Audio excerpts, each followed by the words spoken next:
Ibu pengen nggak punya masalah, apa mirip dengan doa Nabi yang tadi tuh.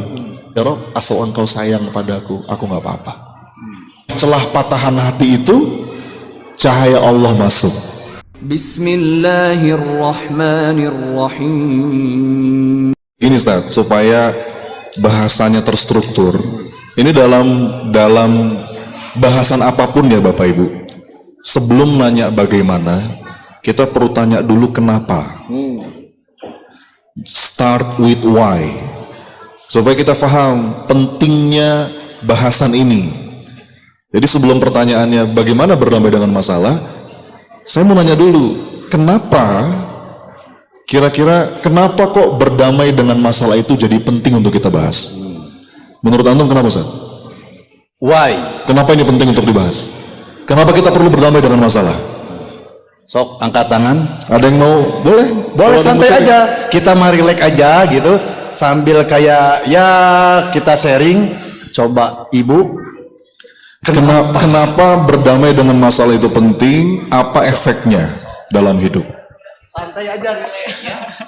Bismillahirrahmanirrahim. Saya Rita dari Perumahan Bojong Malaka Indah, Ustaz. Insyaallah berdamai dengan masalah itu, Ustaz, lebih kita menerima, ridho, ikhlas apa yang Allah berikan sama kita, karena kita sangat tahu bahwa Allah yang paling sayang sama kita.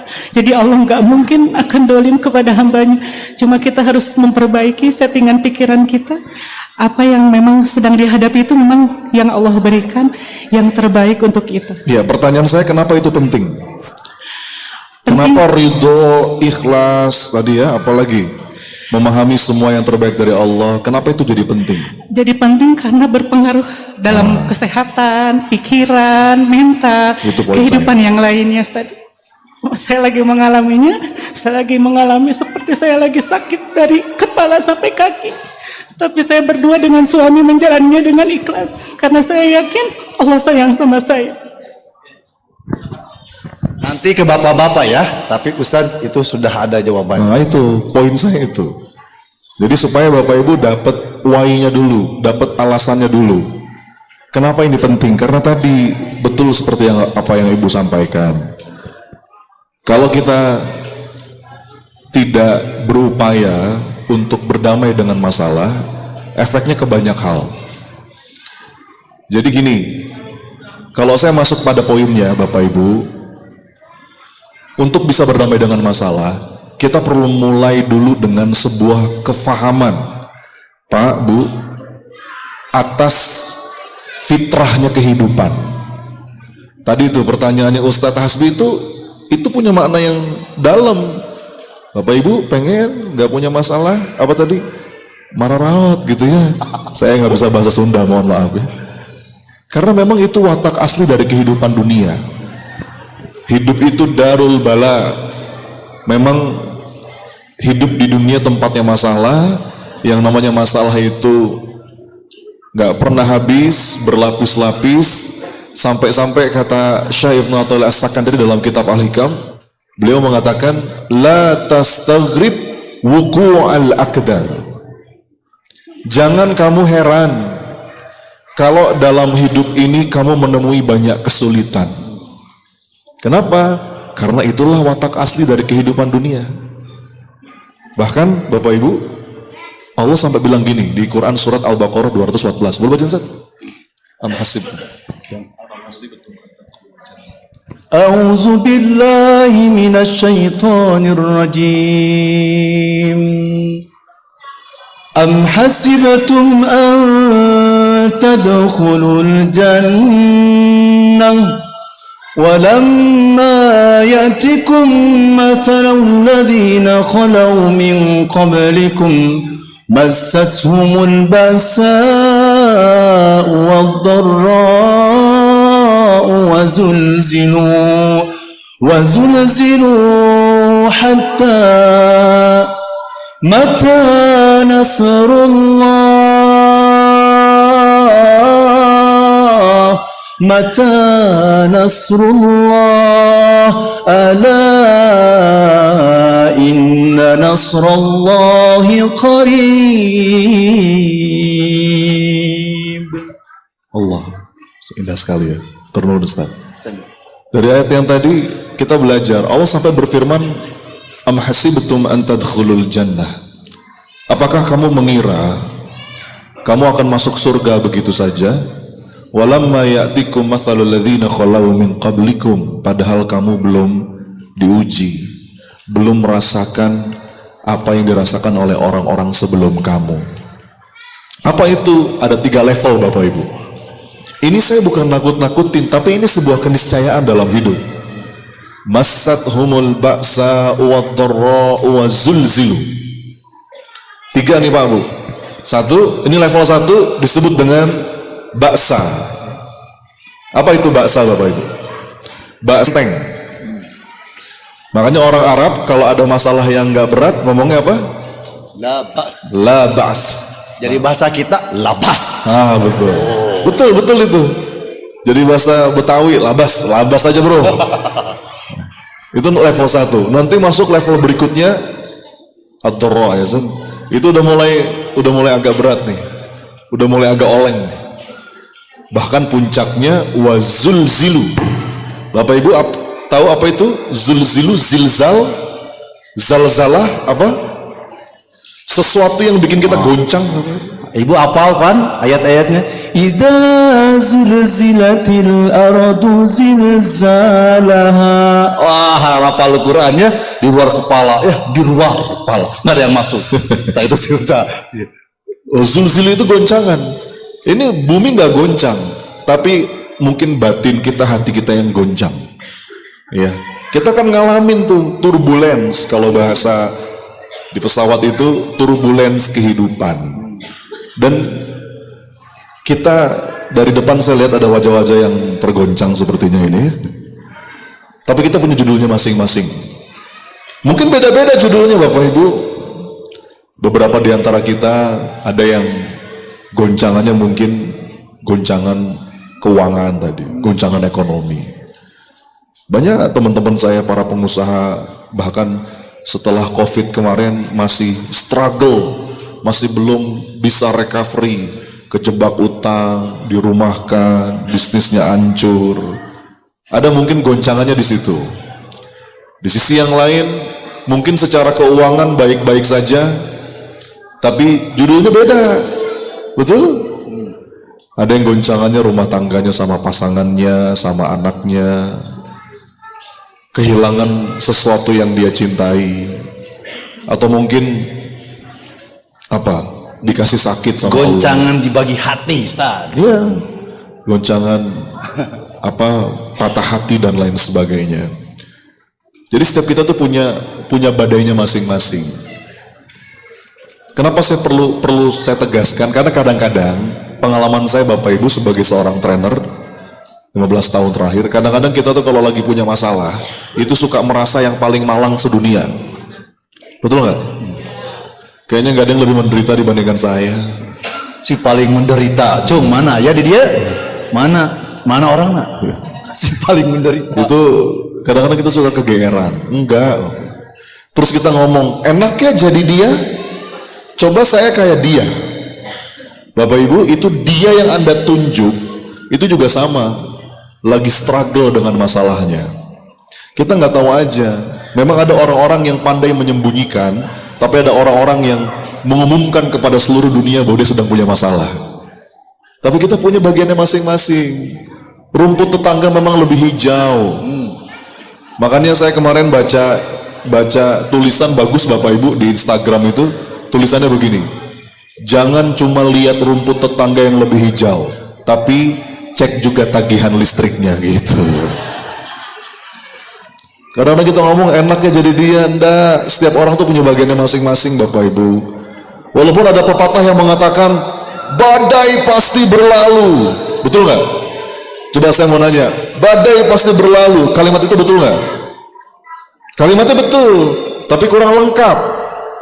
Yang lengkap gimana? Kalau mau lengkap begini, yes, badai pasti berlalu, tapi selama kita masih hidup di dunia, begitu satu badai berlalu, nanti ada badai yang lain. Ini kan wajah-wajah pengalaman semua kan? Makanya nih Bu, Pak, saya seneng banget sama quote dalam bahasa Inggris. Bunyinya begini: Life is not about waiting for the storm to pass. Sebentar. Coba Ustaz. diulang. Ulangi lagi, Ustaz. Life is not about waiting for the storm to pass. Coba dulu, silakan diulang, Bu. Bapak. Apa?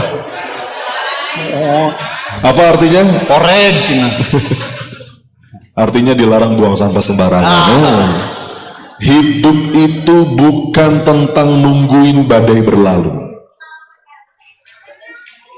But life is about learning how to dance in the rain.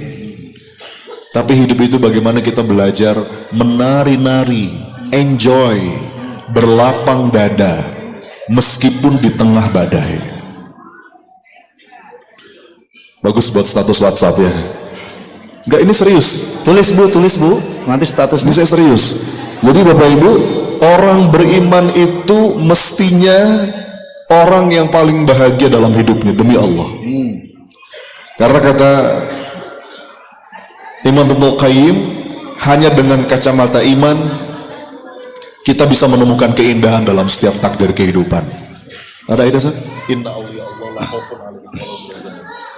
A'udzu billahi minasyaitonir rajim. Ala inna awliya Allah. Ala inna awliya Allah la khawfun 'alaihim wa la hum yahzanun. Allah tarunuhnya. Jadi salah satu ciri yang paling mendasar orang-orang beriman itu dia nggak banyak sedih, nggak banyak takut. Dia bisa menemukan keindahan dalam setiap takdir kehidupan. Ya namanya manusia Bapak Ibu, sedih itu pasti kita alamin ya Pak Bu. Ada masanya kita patah hati, ada masanya kita kecewa. Kadang-kadang patah hati itu kalau dalam dosis yang pas itu bagus. Ada kalimat dari Maulana Rumi, dia bilang begini, you have to keep breaking your heart until it opens. Coba diulang lagi Pak Bu.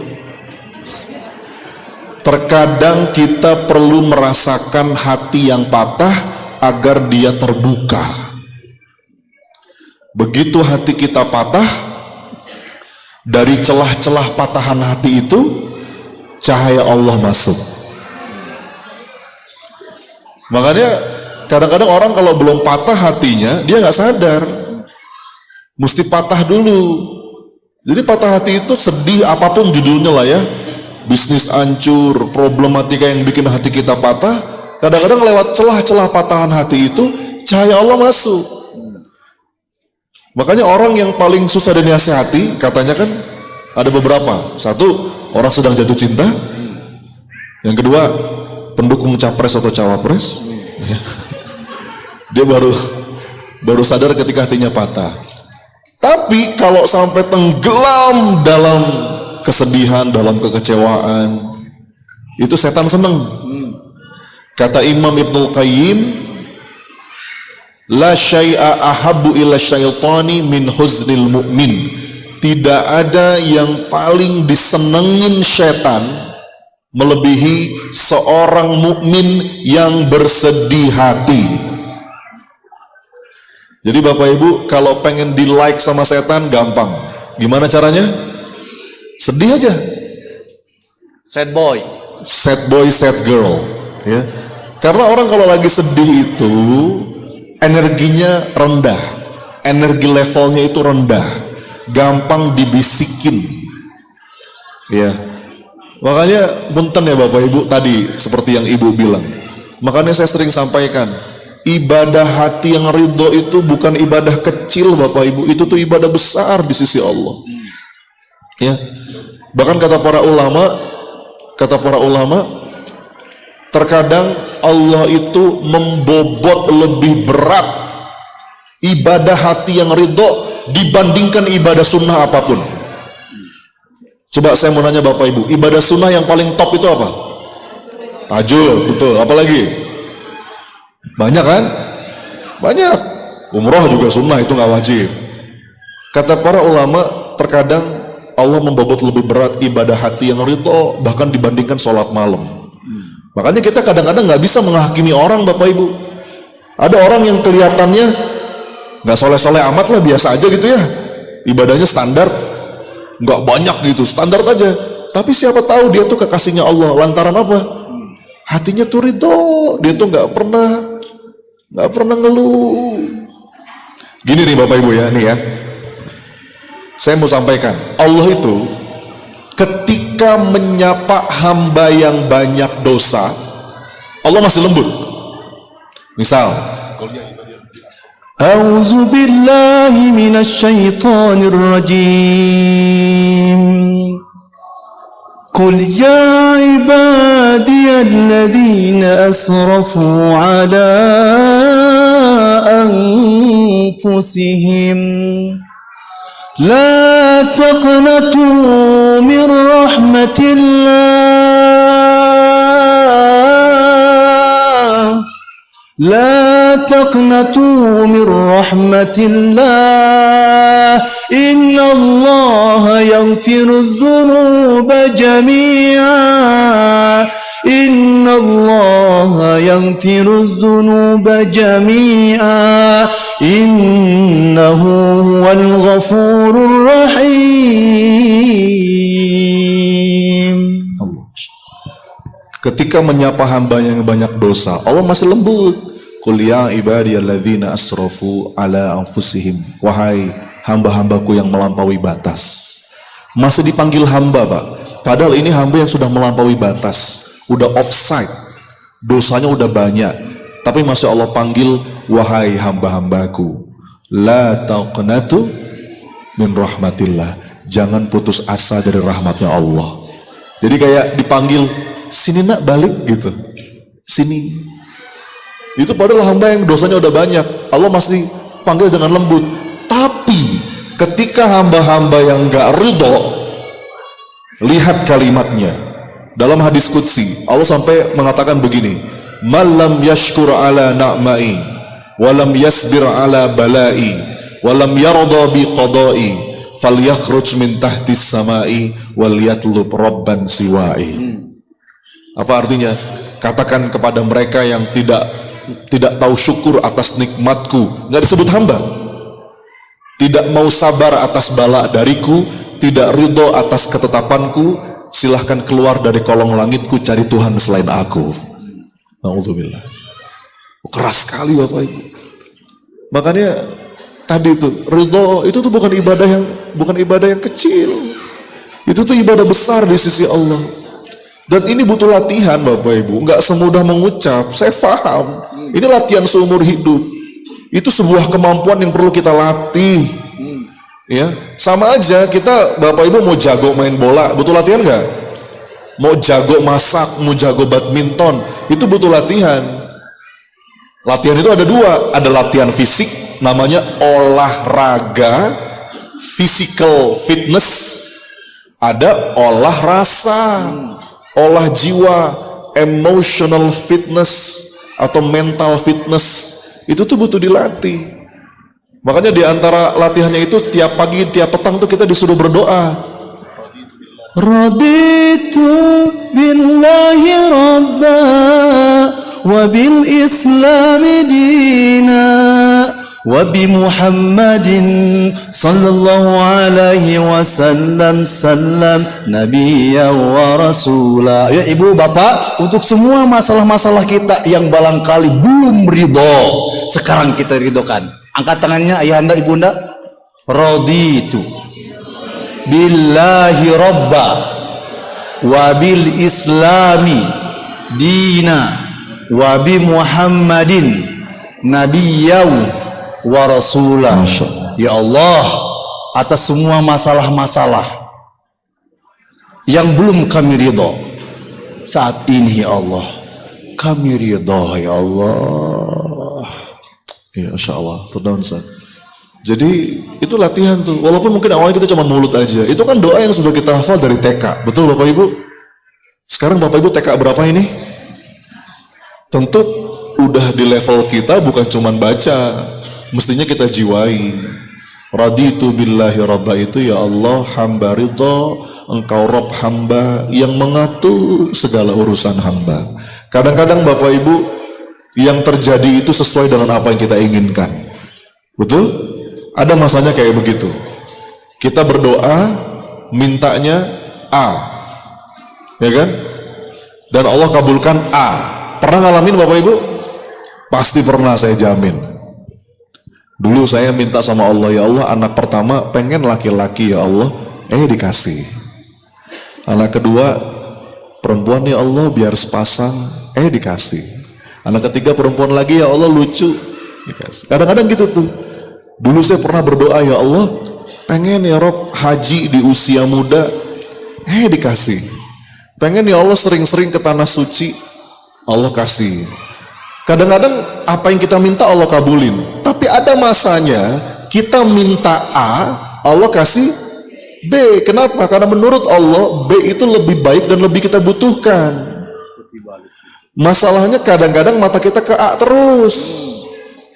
Pokoknya A, ya Allah, nggak mau yang lain, A. Istiqorohnya gini, ya Allah, kalau dia baik jodohkan kami, ya Allah.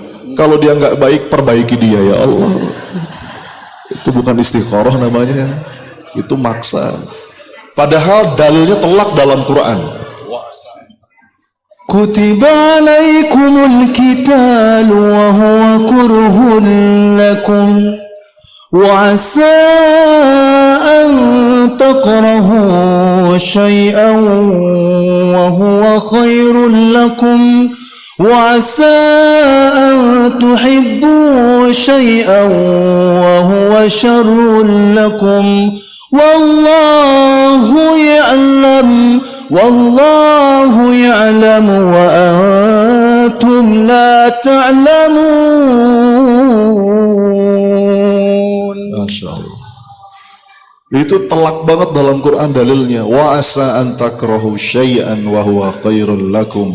Boleh jadi kamu tuh nggak suka sama sesuatu, tapi itu baik.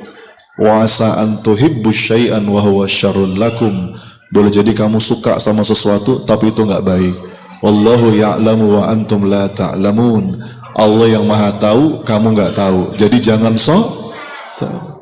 Dan kabar baiknya Bapak Ibu, mau tahu nggak apa rahasianya orang itu mudah ridho? Rahasia orang yang mudah ridho itu ketika memang tujuan hidupnya clear, dia punya clarity of purpose, yang dia harapin tuh ridhonya Allah. Orang itu kalau berharap Allah ridho, dia mudah ridho dengan apapun yang Allah tetapkan. Ya, kayak doanya Nabi tuh Bapak Ibu. Saya mau nanya, Bapak Ibu, Nabi Muhammad pernah ngerasain sedih? Bahkan ada satu momen dalam hidupnya Nabi itu yang oleh para ulama disebut dengan tahun kesedihan. Amul Huzni. Itu di tahun itu bertubi-tubi peristiwa yang bikin Rasulullah tuh sedih gitu ya. Yang pertama ditinggal sama istrinya tercinta Khadijah binti Khuwailid Al-Kubra. Aduh sedih Bapak Ibu. Wanita yang paling dicintai Nabi, yang selalu ada di sampingnya dalam perjuangan dakwah, tapi takdir Allah harus duluan meninggalkan Nabi bahkan di saat dakwah lagi berat-beratnya. Sedih. Peristiwa yang kedua, pamannya meninggal di tahun yang sama dalam keadaan belum beriman. Berat, sedih Bapak Ibu. Di tahun yang sama Rasulullah itu berangkat ke Taif, ini lukanya belum kering Bapak Ibu. Lukanya masih basah, berdakwah ke Taif jauh-jauh. Tapi di Taif kita tahu bagaimana respon masyarakat Taif. Bukan cuma ditolak mah biasa. Rasul dihinakan sehina-hinanya. Dilempari batu, berdarah-darah, diludahin. Tapi ada dalam keadaan kayak gitu Bu, ada doa yang sangat indah dari Nabi. Rasul bilang begini, fa illam takun alayya ghadabun fala ubali lakal utbah hatta tarda. Terjemahan bebasnya gini Bapak Ibu, ya Allah, mangga ya Allah, apapun yang hendak engkau tetapkan dalam hidup hamba, sehat, sakit, kaya, miskin, lapang sempit, dipuji, dicaci, dideketin, dijauhin, dijunjung atau dibanting, mendapatkan atau kehilangan, mangga ya Allah, asal satu aja ya Allah,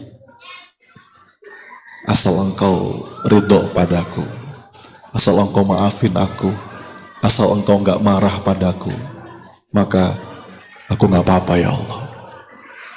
Ya. Ambil semua yang hendak engkau ambil ya Allah, tinggalkan apa yang hendak engkau tinggalkan ya Allah, asal dengan ini engkau ridho padaku, maka aku nggak apa-apa. Dan itu karakter dari jiwa yang tenang, ya, karakter dari jiwa yang tenang. Bapak Ibu, bukankah puncak cita-cita kita dalam hidup pengen punya jiwa yang tenang? Kalau saya ditanya nih sama siapapun, Mas Sony, apa sih puncak paling tinggi cita-cita Mas Sony dalam hidup? Saya tuh pengen, Bapak Ibu, puncak cita-cita saya dalam hidup itu saya pengen nanti ketika waktunya udah tiba, Allah itu manggil saya dengan panggilan mesra. Ya ayyatuhan nafsul mutmainnah irji'i ila rabbiki radiyatan mardiyah fadkhuli fi ibadi wadkhuli jannati. Radiyatan mardiyah. Jadi orang itu yang berharap diridhoi sama Allah, dia itu akan menjadikan setiap keadaan yang menimpa hidupnya, dia jadikan sebab untuk berharap, asal dengan ini engkau ridho padaku, aku nggak apa-apa ya Allah. Ya, asal dengan ini engkau maafin aku nggak apa-apa ya Allah. Asal dengan ini engkau sayang padaku, aku nggak apa-apa ya Allah. Bapak Ibu, Allah itu punya dua sifat. Dalam rahmatnya Allah itu ada dua sifat. Ada Ar-Rahman, ada Ar-Rahim. Betul? Bedanya apa, Bapak Ibu? Bedanya apa? Kalau Ar-Rahman itu yang maha pengasih. Kalau Ar-Rahim, ada satu hadis dari Nabi, saya terus terang seneng banget Bapak Ibu sama hadis ini, sampai saya hafalin betul.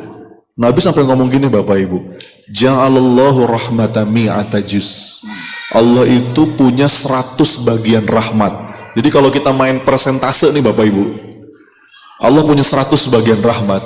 Fa'amsaka ildahu tis'atan wa tis'ina juz'an. Dari 100 bagian rahmat itu, Allah masih menahan di sisinya berapa? 99. Saya ulangi Bapak Ibu ya. Ini hadis sahih, tanyakan ustadz-ustadz Anda. Allah punya 100 bagian rahmat dan Allah masih menahan di sisinya berapa?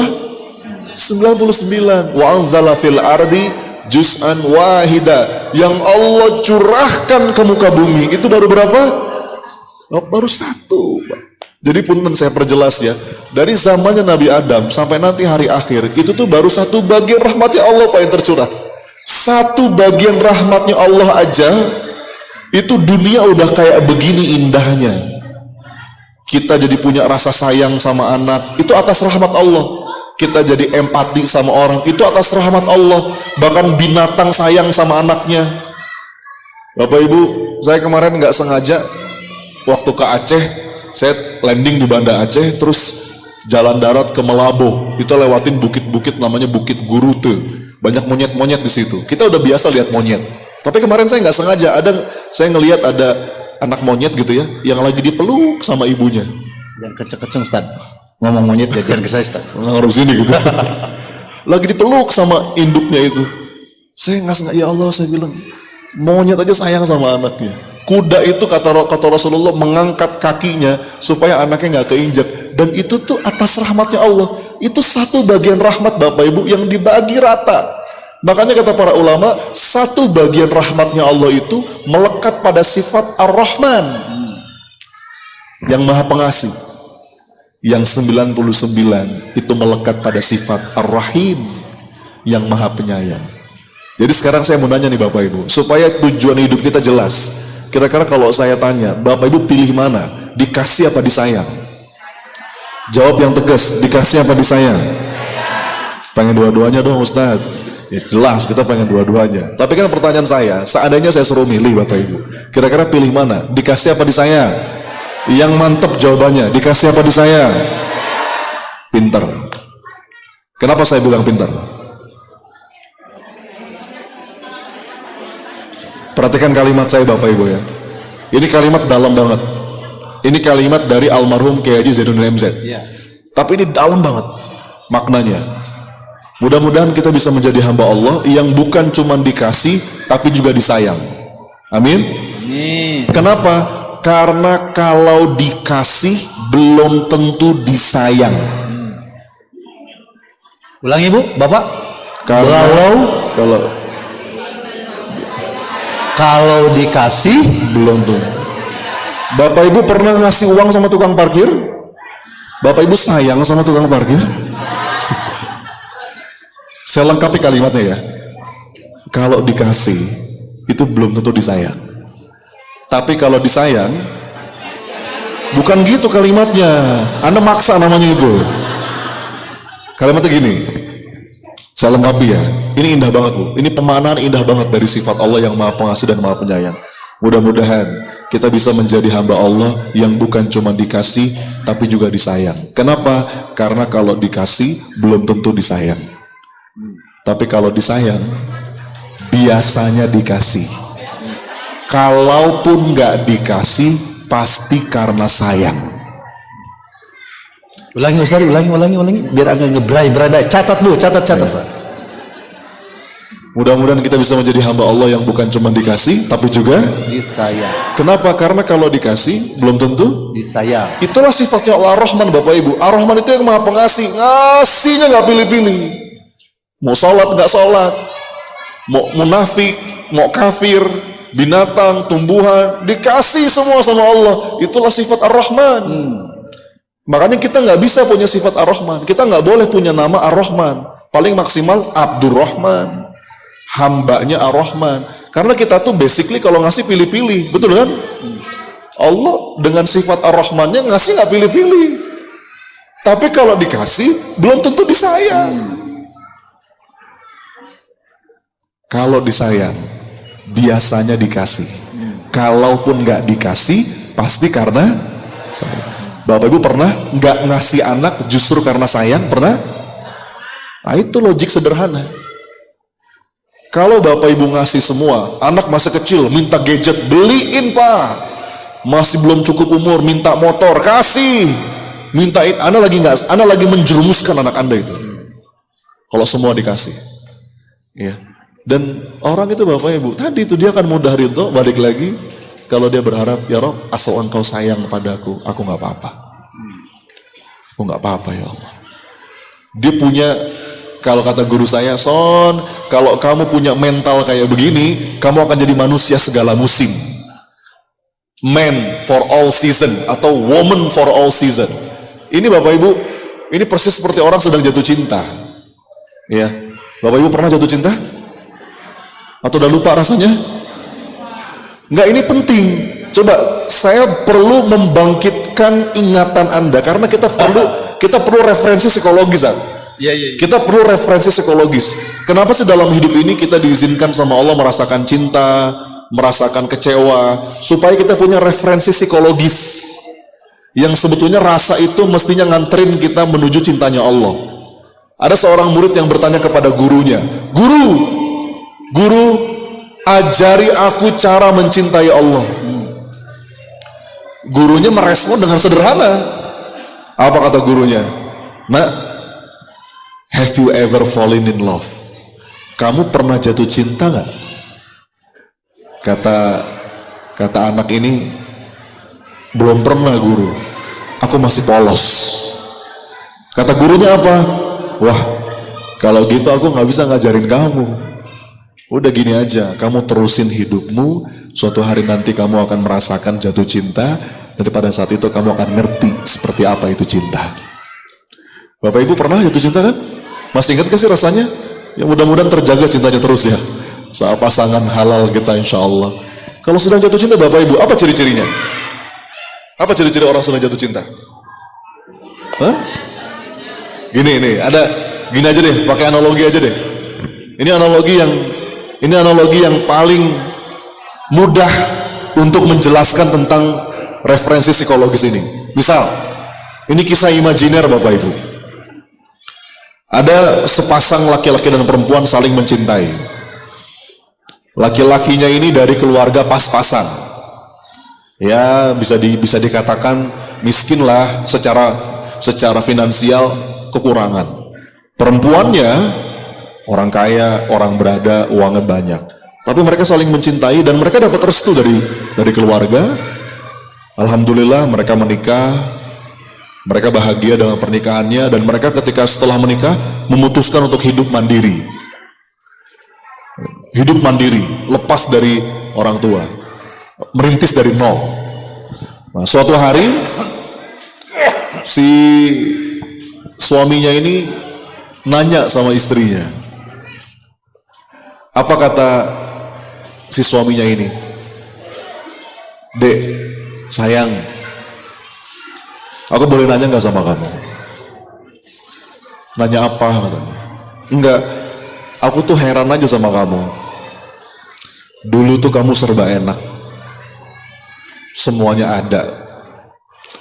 Kamar kamu tuh dulu ber-AC, kasurnya yang empuk, yang paling mahal, spring bed yang paling berkualitas. Sekarang kamu bersama aku, nikah sama aku, kita merintis dari nol, tinggal di kontrakan kecil, kipas angin, kasur tipis. Kok kamu mau sih bersama aku? Aku heran aja. Dulu kamu kemana-mana diantar sama supir, 24 jam siap antar jemput. Sekarang kamu bersama aku, paling maksimal aku bisa ngantar kamu pakai motor. Kadang kita kehujanan, kadang kita kepanasan. Kok mau sih kamu bersama aku? Dulu kamu setiap hari makan itu menunya ganti-ganti. Ya. Sekarang kamu sama aku makannya apa? Angin kacang. Pagi angin kacang, siang angin kacang, malam angin kacang deui.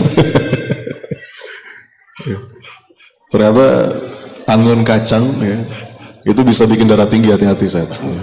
Ini lagi. Kok mau sih? Dalam kisah ini Bapak Ibu, kira-kira si perempuannya ini jawabnya gimana? Sambil mata yang berkaca-kaca terus dia ngomong gini, Mas, Aa, kok kamu ngomong gitu sih? Emangnya kamu pikir karena itu semua? Enggak, Mas, aku gak peduli. Mau susah, seneng, hujan, panas, terik, di atas, di bawah, lapang, sempit, sehat, sakit, dipuji, dicaci. Asal satu aja, apa? Kamu gak jauh-jauh dariku. Asik. Because I love you. So sweet. Itu mirip dengan doa Nabi yang tadi tuh. Analoginya gitu Bapak Ibu. Ya Allah, asal engkau bersamaku, asal engkau sayang padaku, asal engkau ampuni aku ya Allah dengan keadaan ini, maka aku baik-baik saja ya Allah. Aku baik-baik saja ya Allah. Dan itu udah fondasi yang paling inti untuk bisa berdamai dalam keadaan apapun Bapak Ibu.